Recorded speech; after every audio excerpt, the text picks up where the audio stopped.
మేషరాశి వారికి ఈ వారం అన్ని విధాలుగా జాగ్రత్తలు తీసుకోవాల్సిన సమయం చెప్పచ్చు.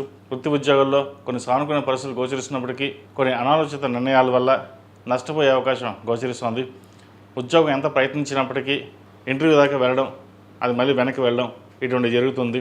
ఒక్కొక్కసారి సహనం కోల్పోతుంటాం, కోపం అధికంగా ఉంటుంది. ఏదైనా సరే పట్టుదలతో ముందుకు సాగడం అనేది చెప్పదగింది. వీరికి ఏలినాశ నడుస్తుంది. శని అంత అనుకూలంగా లేదు. 1-2 సార్లు కష్టపడడం, ధనం రావాల్సిన ధనం లేటుగా రావడం లేదా రాకపోవడం, అధికంగా ఖర్చులు ఉండడం, సంతాన విద్యా విషయాల్లో కూడా అధికంగా ఖర్చు చేయడం ఇటువంటి జరిగే అవకాశాలు గోచరిస్తుంది. అదేవిధంగా ఆరోగ్య రుచి కూడా తగిన జాగ్రత్తలు తీసుకోవాలి. మెంటల్ స్ట్రెస్ అనేది ఎక్కువగా ఉంటుంది. స్టమక్ సంబంధించిన ఇష్యూస్ కూడా ఎక్కువగా ఉండే అవకాశం గోచరిస్తుంది. వాటి విషయంలో జాగ్రత్త తీసుకోండి. అదేవిధంగా ధనం సంబంధించిన వ్యవహారాలు కావచ్చు, బంగారం సంబంధించిన వ్యవహారాలు కావచ్చు, కొన్ని జాగ్రత్తలు తీసుకోవడం చెప్పదగిన సూచన. ఏదైనా సరే మనకు అనుకూలంగా ఉంది కదా, మనం ఏదైనా సరే నిర్ణయాలు తీసుకుంటే బాగానే ఉంటుంది అని ఒక కాన్ఫిడెన్స్గా కొన్ని నిర్ణయాలు తీసుకుంటారు. అది ఇబ్బందికరమైన వాతావరణంగా ఉండే అవకాశం లేకపోలేదు. కాబట్టి ప్రతి విషయాన్ని సూక్ష్మంగా ఆలోచించి ముందుకు వెళ్ళాలి. విద్యార్థులకు కాలం చక్కగా ఉంది. విదేశీ విద్యకు సంబంధించిన వ్యవహారాలు సానుకూలపడుతుంది.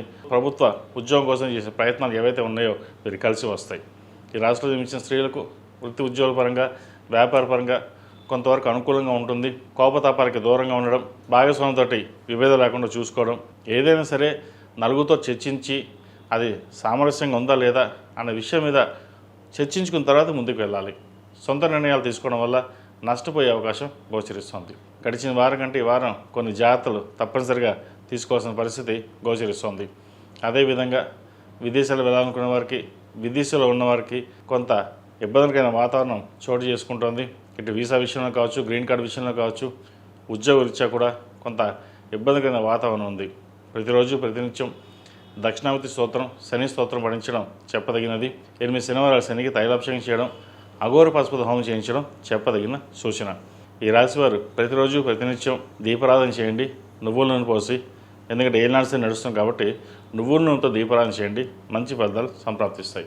ఈ రాశిలో జన్మించిన వారికి కలిసి వచ్చే సంఖ్య 4, కలిసి వచ్చే రంగు బ్లూ.